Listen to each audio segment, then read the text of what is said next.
அனைவருக்கும் வணக்கம். இப்போது நாம் ஒரு இறைவாழ்த்தோடு இதை தொடங்குவோம். பால்வண்ண ஐயா அவர்களை இறைவாழ்த்து வழங்க வருமாறு அன்போடு அழைக்கின்றேன். வாருங்கள் ஐயா. அனைவருக்கும் வணக்கம். ஜெய் ஸ்ரீராம். கடவுள் வாழ்த்து.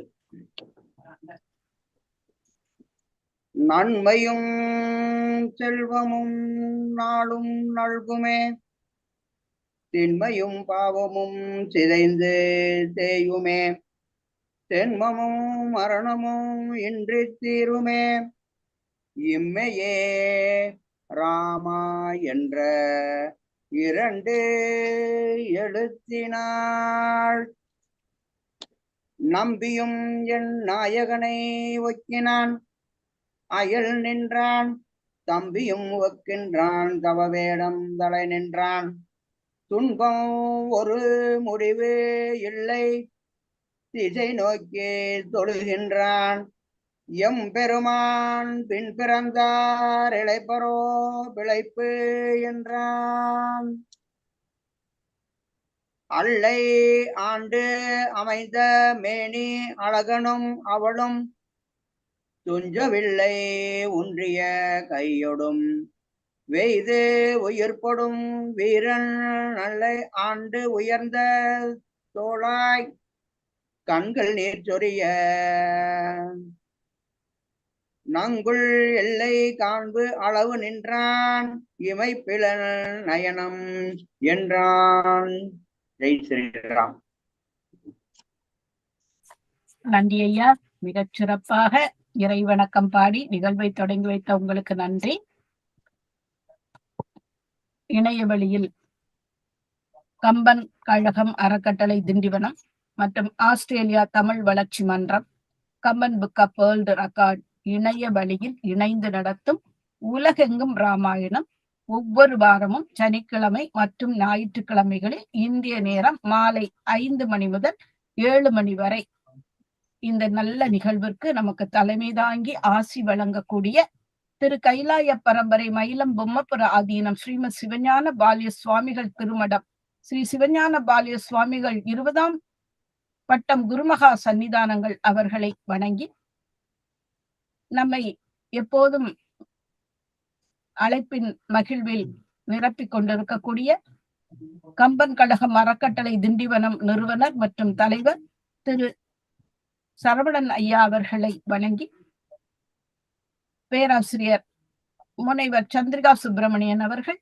தோற்றுனர் தமிழ் வளர்ச்சி மன்றம் ஆஸ்திரேலியா மற்றும் பேராசிரியர் முனைவர் ஞானசோதி சரவணன் அம்மையார் பொதுச் செயலாளர் கம்பன் கழகம் அறக்கட்டளை திண்டிவனம் அவர்களையும் வணங்கி வரவேற்று, என்னோடு இந்த நிகழ்விலே இணைந்திருக்கக்கூடிய இணைவாளர் பால்வண்ணன் ஐயா அவர்களை வணங்கி மற்றும் இங்கு இணைந்திருக்கக்கூடிய அத்துணை மாணவ சான்றோர்கள் வருக வருக என்று வரவேற்று, இந்த நல்ல நிகழ்வு பேராசிரியர் முனைவர் சந்திரிகா சுப்பிரமணியன் தமிழ் வளர்ச்சி மன்ற தலைவர் அவர்களுடைய ஆஸ்திரேலியாவிலிருந்து நம்மோடு இணைந்திருக்கிறார்கள். அம்மா வாய் திறந்து கம்பராமாயணத்தை பேசினாலே இனிமையாக காது குளிர நாம் கேட்டுக்கொண்டே இருக்கலாம். எல்லா வகையிலும் சிறந்த ஆளுமை மிக்க, இன்றும் ஓடிக்கொண்டே இருக்கின்ற, எல்லா இடத்துக்கும் சென்று தமிழை எப்படியெல்லாம் பரப்ப முடியுமோ நாம் பரப்புவது பெரிய விடயமல்ல, அம்மையார் பரப்புவது மிகப்பெரிய விடயம். அதிலும் ஆன்மீகமாக இந்த பக்தி தமிழே மூத்த தமிழ் என்று எல்லோருக்கும் விளங்க வைக்கக்கூடிய நம்முடைய அம்மா அவர்கள் தமிழில் மட்டும் பேசினால் போதாது, ஆங்கிலத்திலும் நம்முடைய கம்பராமாயணத்தை உலகெங்கும் கொண்டு செல்ல வேண்டும் என்ற நல்நோக்கோடு இன்றைக்கு நம்மிடையே ஆங்கிலத்திலே கம்பராமாயணம் பற்றி ஒரு உரையை ஏற்கனவே அம்மையார் பல உரைகளை நிகழ்த்தி இருக்கிறார்கள். இன்றைக்கு மீண்டும் ஒரு உரை நிகழ்த்த அம்மையார் வருகிறார்கள். அம்மையார் அவர்களை இருகரம் கூப்பி அனைவர் சார்பாக வருக வருக என்று வரவேற்று களத்தை அம்மையார் கையில் ஒப்படைக்கின்றேன். அம்மா வாருங்கள், உங்கள் இனிய ஆங்கில உரையை தாருங்கள். வாருங்கள் அம்மா. வணக்கம். வணக்கம். திண்டிவனம் கம்பன் அறக்கட்டளை மற்றும் அதற்கு உறுதுணையாக இருக்கக்கூடிய ஆதீனங்கள், மடாதிபதிகள், மாணவ செல்வங்கள், ஆசிரியர் குழாம் அனைவருக்கும் என்னுடைய பணிவான வணக்கத்தை தெரிவித்துக் கொண்டு, ராமன் என்ற தலைப்பில் இன்று என்னுடைய ஆங்கில உரையை நான் நிகழ்த்த வருகின்றேன். Raman, the protagonist. Dr. Meenakshi Sundaram's insights from Kamban calls this work Ramavataram, the descent of Raman, beautifully encapsulates Kamban's portrayal of Rama in the Kamba Ramayana. According to him, Raman's depiction as a human in the epic serves as a crucial purpose to establish Rama as a relatable model for humanity. By living, enduring, suffering, and evolving as a human, Rama becomes a perfected example through the very trials that every individual faces. Dr. Meenakshi Sundaram emphasizes that for Rama to be a credible standard, he must embody humanity. This portrayal allows people to believe in the potential of human nature to attain divinity.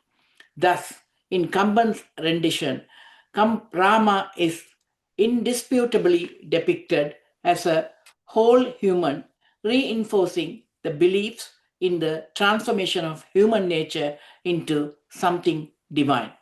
Raman, the primary character in this epic, is the eldest son of King Dasaratha and his chief queen Kaushalya. As the seventh avatar of Lord Vishnu, Raman embodies a fusion of divinity and humanity within Kamban's rendition. Kamban, rightfully called the emperor of poets for his enchanting verses, crafts Raman as a mortal before elevating him to a divine status by artfully and weaving Raman's exceptional virtues into his epics. The tale of Raman, Sita, and their companions symbolically explores the duties, rights, and the societal obligations of individuals. It serves as a testament to righteous living and ethical conduct through exemplary characters. Valmiki titled this work Ramayanam, Rama Ayanam, signifying Raman's life journey. Drawing from Valmiki's Sanskrit epic, Kamban constructs his unique perspective of Ramayanam, unlike Valmiki, who portrays Raman as an impeccable figure in every scenario. Kamban diverges.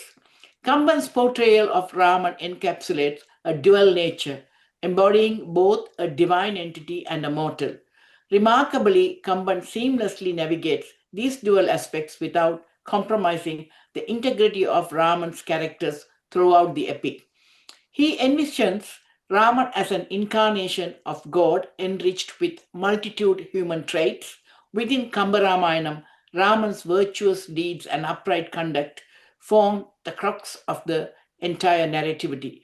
Despite his divine status, Raman undergoes trials, griefs, toil, and hardships akin to any ordinary human. Raman's authentic essence manifests in his earnest aspiration to eradicate evil from the world. His exceptional prowess in battle serves as an early indication to those around him of his divine identity as an incarnation of Vishnu. In shaping Raman's character, Kamban surpasses the craftsmanship of the world's most eminent poets. Every character is meticulously depicted with unparalleled precision and depth. The meticulousness is portraying his character sets Kamban's heroes and heroines distinctly above Valmiki's, embodying a superior level of perfection and grandeur. In Kamba Ramayanam, Raman's civilization and idealization draws heavily from the Tamil Alvars, particularly the influential work of Kulasekara Alvar. Their devotional verses deeply impacted Kamban's portrayal, leading to an unequal declaration that Raman is the supreme Lord Vishnu incarnated as a human. This transformation of the ideal man in Valmiki Ramayanam into a divine persona in Kamba Ramayanam is a testament to Kamban's skillful pen.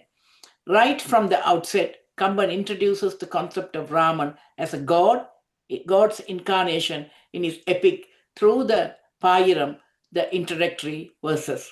Titled Ramavadaram, meaning Raman's descent to earth, it emphasizes Raman's human nature, a birth as an incarnation who temporarily forgets his divinity. to lead a life bound by human destiny, aiming to restore righteousness and serve as an exemplar for others, as noted by VVS Iyer. Kamban masterfully weaves together the divine and human quality within Raman, a challenging task requiring adept creativity.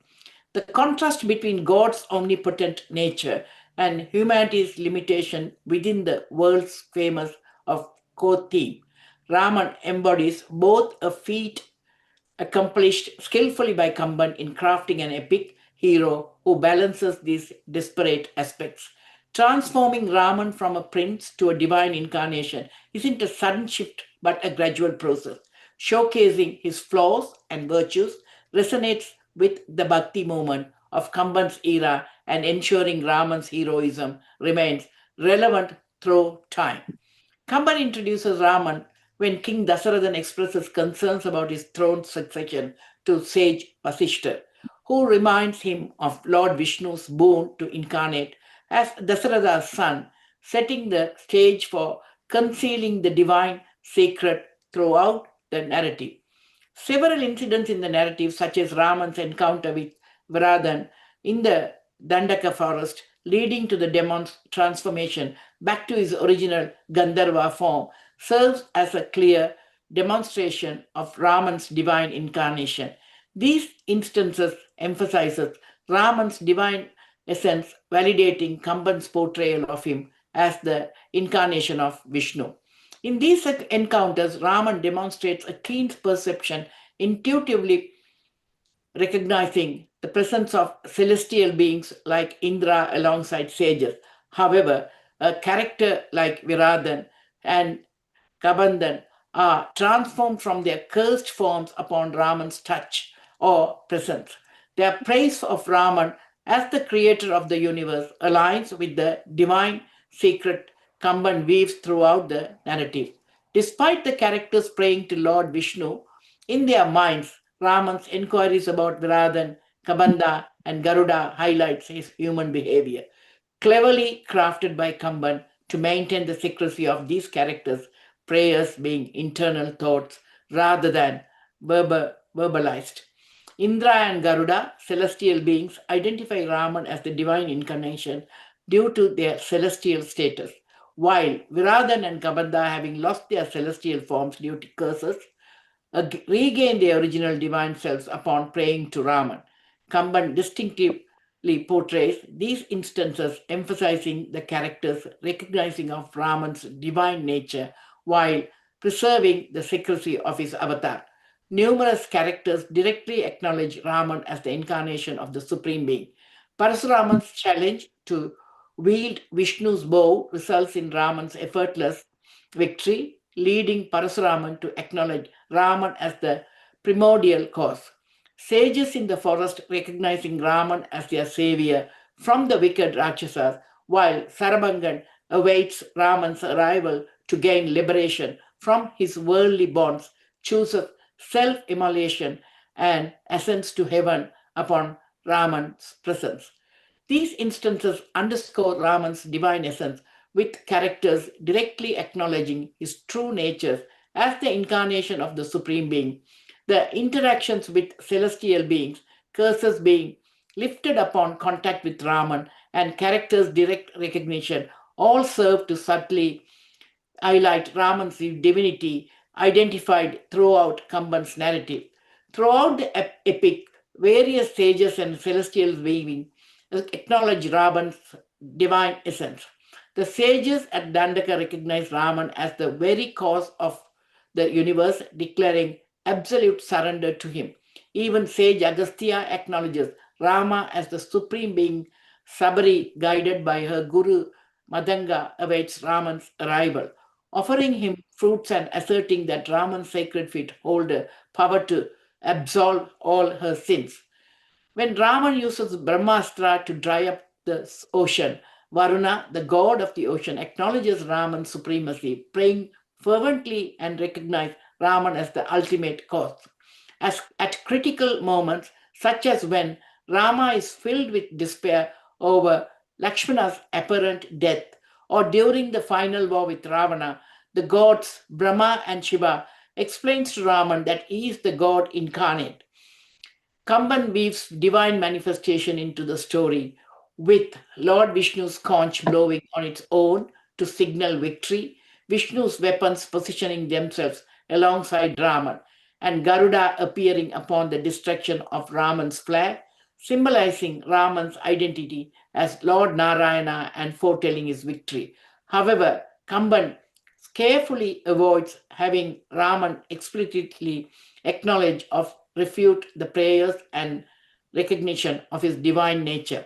Raman simply moves on to the other matter, seemingly unaware of his divinity, while Kamban portrays Raman as unaware of his divine self. He ensures that Raman's divine essence remains untainted.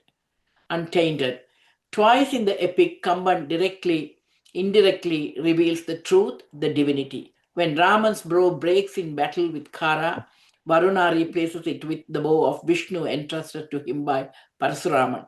Similarly, in the final battle, when Ravana aims his trident at Rama, despite Raman's efforts to evade it, he destroys the weapon, leading Ravana to realize Raman's true identity as the cause of the universe. Rama's behavior is depicted akin to the of many mortal when faced with worldly situation. He collapses upon hearing Dasharatha's death, mourns passionately over his loss. These instances highlight Raman's emotional vulnerability and mortal traits, further emphasizing Kamban's portrayal of Rama as seemingly unaware of his divine nature. Indeed, Raman's affection and love for his brothers, especially Lakshmana, are prominent themes throughout the epic. His despair upon losing Lakshmana, such when Lakshmana is carried away by Ayomukhi, or when he is mortally wounded by the battlefield, portrays Raman's intense emotional bond with his brother. Throughout the narrative, Rama is depicted as a loving son, a devoted brother, a faithful husband, and a sincere friend. However, Kamban also presents Rama with human weaknesses, one instance deviating from Valmiki's version of in Rama's encounter with Surpanagai. Rather than bluntly rejecting her advances, Rama engages in banter with her, jokingly entertaining her advances, despite his promises to Sita never to think of another woman. Another instance when Rama insists on pursuing the golden deer despite Lakshmanan's warning. Such things are the proof how he has been humanly behaving. And this incident sheds light on Raman's flawed judgment and the ambiguity surrounding his actions. His decisions to undertake penance signifies his realization of the error in his action and his attempt to rectify it. Kamban's portrayal of Raman, flaws and subsequent remorse adds depth to the character, showcasing his humanity and fallibility despite his virtuous nature. His meticulous crafting of the epic Ramavadaram ensured a smooth narrative void challenges. This strategic approach heightened the hero's journey without compromising the central aim, establishing virtue in every aspect. Ramavadaram, widely recognized as a tale of God living as a human, portrays Raman's progression from an exceptional human to a superior being and ultimately attaining divine status. Thank you very much for the opportunity. Thank you very much, madam. It was a wonderful speech. Always we enjoyed your speech. That too, today you talked about the Lord Rama. Lord Rama is the ideal man and avatar of Lord Vishnu, no? And he is a very prominent figure of the epic Kambaramayana, known for his right sense, courage, and devotion to duty. That's more important. He is very much devoted to the duty. That only everybody is beyond Rama. And we have talked very nicely, madam. He born in Ayodhya and he's the son of the king Dasharatha. And Rama willingly accepted everything. He accepted the war against that Tadahai. First, when he was very small, Even also he willingly accepted in his 14-year life to uphold his father's promise to his stepmother, that Kaihehi. He bought and he defeated the demon king of Ravana to rescue his wife Sita, thereby establishing dharma and justice to the world. He is worshipped as a supreme being and a prominent of moral and ethical conduct of Hinduism. So you have talked all these things about Rama, and we are happy to hear you always, madam. Thank you very much for your very nice presentation. Thank you very much. Thank you. Thank you very much for the opportunity. நன்றி நன்றி அம்மா. நம்மளுடைய முனைவர் சந்திரிகா அம்மா அவர்களுக்கு மனம் நிறைந்த நன்றிகள். அம்மாவுக்கு நிறைய பல்வேறு பணிகள். சிக்கன மாணிக்க வாசகர் பிடித்ததை போர் என்று 2 மாசம் இருக்கு, 2ஐயும் முடிக்கணும்னு சொல்லிதான் சிக்கனு பிடிச்சேன். ஆனா 1 மட்டும் தான் முடிப்பேன் அப்படின்னு சொல்லியிருக்காங்க. ஏன்னா அவ்வளவு பணிகள். வேலம்மா அவர்கள் சொன்னது போன்ற ஒரு பெண் ஆளுமையாக உங்களுடைய பணிகள் அனைத்தும் எம்பெருமானுடைய நாராயணன் அருளால் இன்று சனிக்கிழமை புரட்டாசி மாத முதல் வாரம், அதற்கு நாளை மறுநாள் நவராத்திரியும் தொடங்க இருக்கின்றது. அத்துணை அருளோடும் ஸ்ரீ ராமபிரானின் அருளோடு தங்களுடைய தமிழ் பயணங்களும் எழுத்து பணியும் உலகெங்கும் வரம் வரட்டும். உலகெங்கும் ராமாயணம் என்பது போன்ற உலகெங்கும் எங்களின் சந்திரிகா அம்மா அவர்கள் வெற்றி நடை போடட்டும் என்று உறவுகளின் சார்பாக வாழ்த்தி, சிறந்த பின்னோட்டத்தினை அழைத்த அன்பின் வேலம்மா அவர்களுக்கும் நன்றி பாராட்டி இன்றைய பயிற்சியாளரை வரவேற்க அன்போடு அழைக்கிறேன். நன்றி அம்மா. நன்றி அம்மா.